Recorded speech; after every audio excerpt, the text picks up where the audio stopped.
ভারতের এক ইউটিউব চ্যানেলে যে খবর দিয়েছে কি বাংলাদেশে ফের কট্টরপন্থীদের টার্গেটে হিন্দুরা। তো এখানে ভিডিওর মধ্যে দেখলাম যে বাংলাদেশে কোথায় জানি হিন্দুদের ঘরবাড়ি জ্বালিয়ে দেওয়া হয়েছে, মানে ঘরবাড়ি পুড়ছে। ওই ভিডিওটা আমি দেখলাম। এখন ওইটা তো আর এখানে দেওয়া যায় না, ওই যে কী জানি কমিউনিটি গাইডলাইন ভায়োলেশন কী জানি আছে।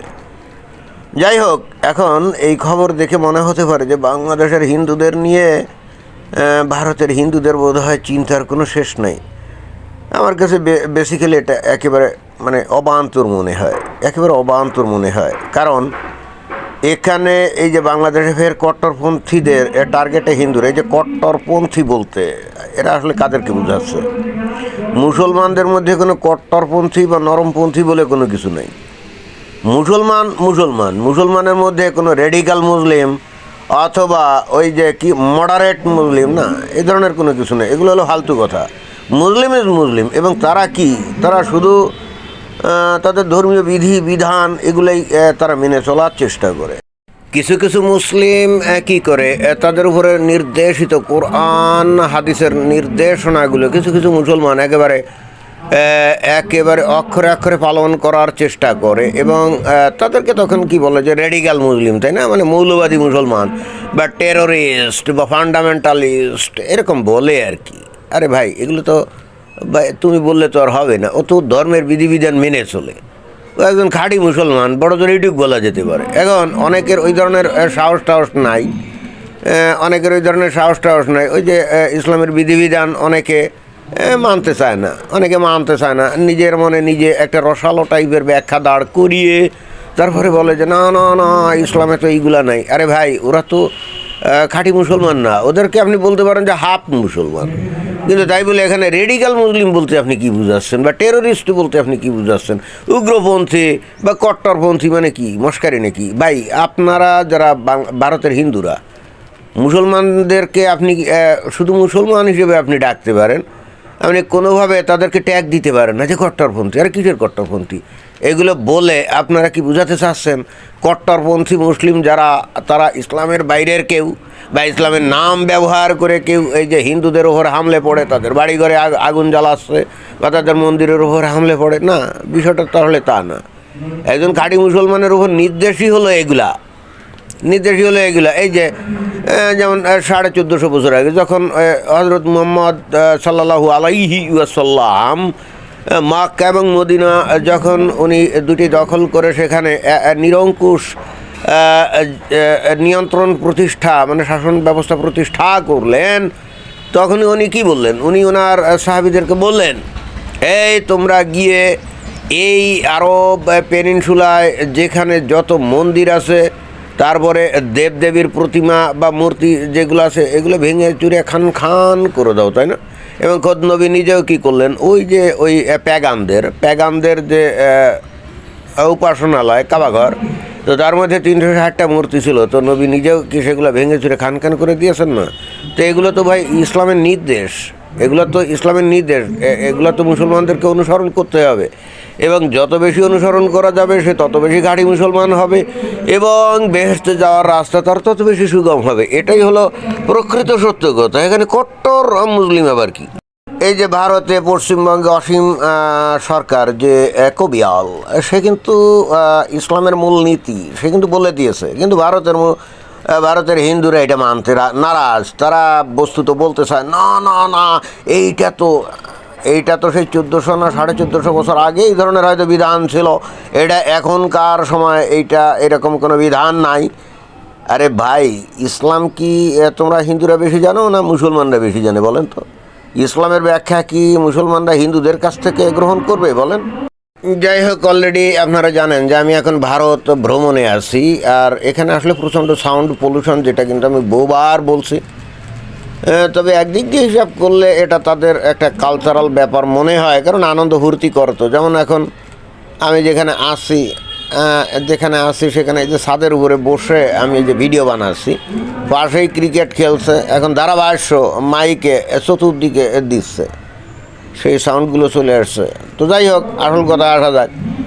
এখন এই যে বাংলাদেশে এই যে কট্টরপন্থী মুসলমানরা নাকি হিন্দুদের বাড়িঘর পোড়াচ্ছে, তারা নাকি হিন্দুদের ওপর নাকি চড়াও হয়েছে। আমি একটা জিনিস বুঝলাম না, এই গত 1400 বছর ধরেই তো মুসলমানরা অমুসলিমদের উপর চড়াও ছিল, তাই না? এটা তো বাংলাদেশে, এটা তো নতুন কোনো কিছু না।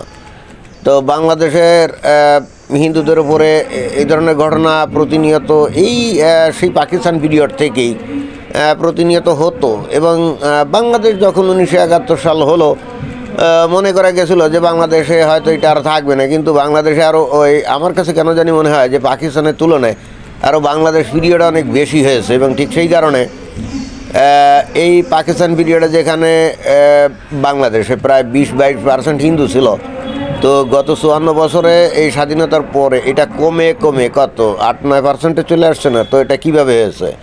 আসলে এইগুলা হতো, বাট বাংলাদেশের সরকার স্বীকার করতো না। আবার বাংলাদেশের যে সরকার থাকতো তার সাথে ভারতের একটা ভালো বোঝাপড়া অনেক ক্ষেত্রে থাকতো। উদাহরণস্বরূপ মনে করা হয় যে আওয়ামী লীগ হলো ভারতের একেবারে খুব বন্ধু, তাই না? ইন্টারেস্টিং ব্যাপার কি জানেন, এই আওয়ামী লীগের আমলেই বাংলাদেশে হিন্দুরা সবচাইতে বেশি নির্যাতিত, এবং এই আওয়ামী লীগের আমলেই হিন্দুরা সবচাইতে বেশি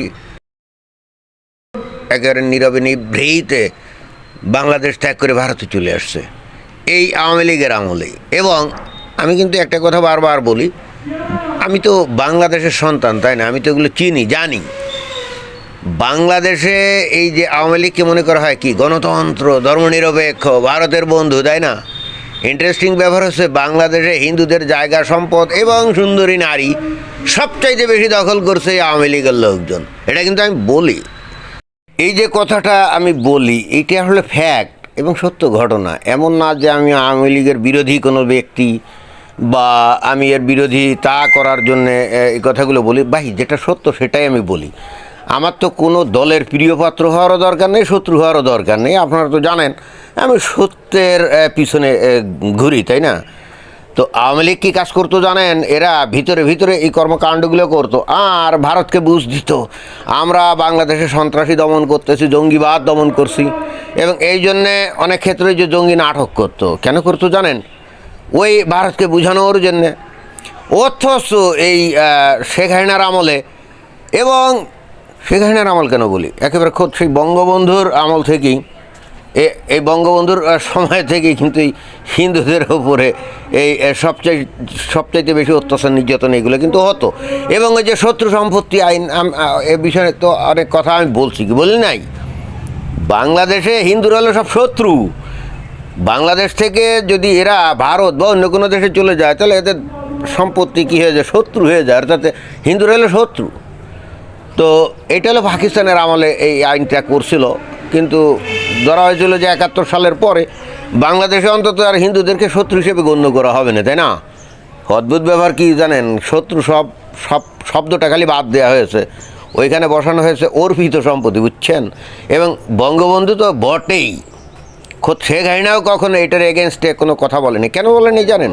বা এটা রদও করে নাই। কেন করে নাই জানেন? কারণ ওই আইন মোতাবেক হিন্দুদের জায়গা সম্পত্তি সবচাইতে বেশি দখল করেছে আওয়ামী লীগের লোকজন। তো এখন শেখ হাসিনা কি এখন বলবে যে আইন বাদ করলাম, তাহলে তো আওয়ামী লীগের লোকজনের এই সমস্ত সম্পত্তি কী করতে হবে? ছেড়ে দিতে হবে না? বোঝা গেছে? যাকে ধান ভানতে খানিকখান শিবের গীত গেয়ে ফেললাম আর কি।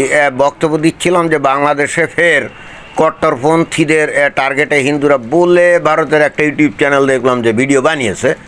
আমি এদের উদ্দেশ্যে বলতে চাই, এই হিন্দুরা কোন দিন এই মুসলমানদের টার্গেটে ছিল না? এটা কি নতুন কোনো কিসা? এটা হলো পয়েন্ট 1। আর নাম্বার 2, এই যে ভারতের এই ইউটিভিরা এত চিল্লাচিল্লি করে, আর এই পশ্চিমবঙ্গে যেখানে নাকি মুসলমানের সংখ্যা গরিষ্ঠ, ওই যে মালদা, মুর্শিদাবাদ, সেখানে তো মুসলমানদের মার খেয়ে হিন্দুরা ওখান থেকে পালিয়ে যায়, কি যায় না? তো তাহলে এই জিনিসটা যে খালি বাংলাদেশে ঘটায় তা তো না। খোদ ভারতের বুকে পশ্চিমবঙ্গের যে জেলাগুলোতে মুসলমানরা সংখ্যাগরিষ্ঠ, সেখানেও তো হিন্দুরা মার খায়। তো হিন্দুরা তখন কি করে? তাহলে এভাবে কি এটার কি কোনো সমাধান আছে? এই যে ডোনাল্ড ট্রাম্প কী করছে, যখনই কোনো কিছু তার এগেনস্টে যাচ্ছে সাথে সাথে অ্যাকশান, তাই না? এই ভেনিজুয়েলার প্রেসিডেন্ট বহুত তাফালিং করছিল, পরে ধরে আনছে হারামজাদা, আমার সাথে ভাতরামি ধরে নিয়ে আনে একেবারে শ্বশুরবাড়ি ঢুকিয়ে দিয়েছে লকআপে, তাই না? এখন এর বিচার আচার হবে, জেল হাজত ফাঁস হবে। ডোনাল্ড ট্রাম্পের নজর পড়ছে কোথায়? ওই যে ইয়েতে এর গ্রিনল্যান্ডে, তাই না? গ্রিনল্যান্ডে পড়ছে। এখন ইউরোপের কিছু দেশগুলা কি বলছে, না না না, এটা তো স্বাধীনতা সার্বভৌমত্বের ব্যাপার, ন্যাটো জোটে ভাঙ্গন হবে, হ্যান ত্যান হাবি যাবি। ডোনাল্ড ট্রাম্প কিগুলো পাত্তা দিয়েছে নাকি? বলতে এই বেটা ফালতু কথা গাছ, অলরেডি কিন্তু 10% ট্যারিফ ধার্য করে দিয়েছে ওই সমস্ত দেশের এগেনস্ট। এই যে এই ফ্রান্স, জার্মানি, নেদারল্যান্ডস, ইউকে, তাই না? তারপর ডেনমার্ক, সুইডেন, নরওয়ে, সব দেশগুলোর ওপরে কি তাদের যে পণ্য আমেরিকাতে পাঠায় তার উপরে 10% ট্যারিফ ধার্য করছে এবং হুমকি দিয়েছে আগামী জুন থেকে এটা নাকি 25% আরও নাকি যোগ হবে। তো ভাই ধর তক্তা মারফ্রেক জাতীয় স্টাইল কিছুক্ষণ চালাতে হয়, তা যদি না হয় তাহলে অনেক ক্ষেত্রে সমস্যা হয়।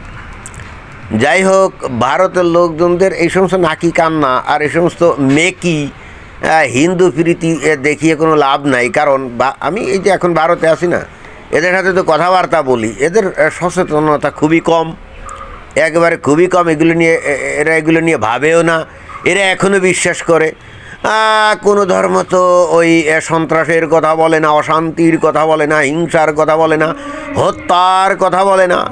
ওই অসীম সরকার কবিয়াল ফালতু কথা বলছে। হ্যাঁ, এই অঞ্চলের লোকজন, এই ভারতের লোকজন এটাই বিশ্বাস করে। অথচ অসীম সরকার কিন্তু রেফারেন্স দিয়েছে কোরআনের সূরা তাওবার 5 নম্বর আয়াত, কি দেয় নাই? দিয়েছে তো। তো এই লোকগুলো, এই হিন্দু লোকগুলা, এরা কিন্তু এগুলো হাতে কিন্তু স্মার্ট মোবাইল ফোন আছে, ইচ্ছা করলেই সাথে সাথে চেক করতে পারে, কিন্তু তাও করবে না। না করে বলবে না না না না না, কোনো ধর্ম তো এই ধরনের খারাপ কথা বলে না, কিন্তু তারপর একটু চেক করে। এবং আপনি যদি বলেন যে ভাই একটু চেক করেন না, দেখেন না কি লেখা আছে, আপনি বেশি বুঝেন, ফালতু কথা বলেন। ধন্যবাদ।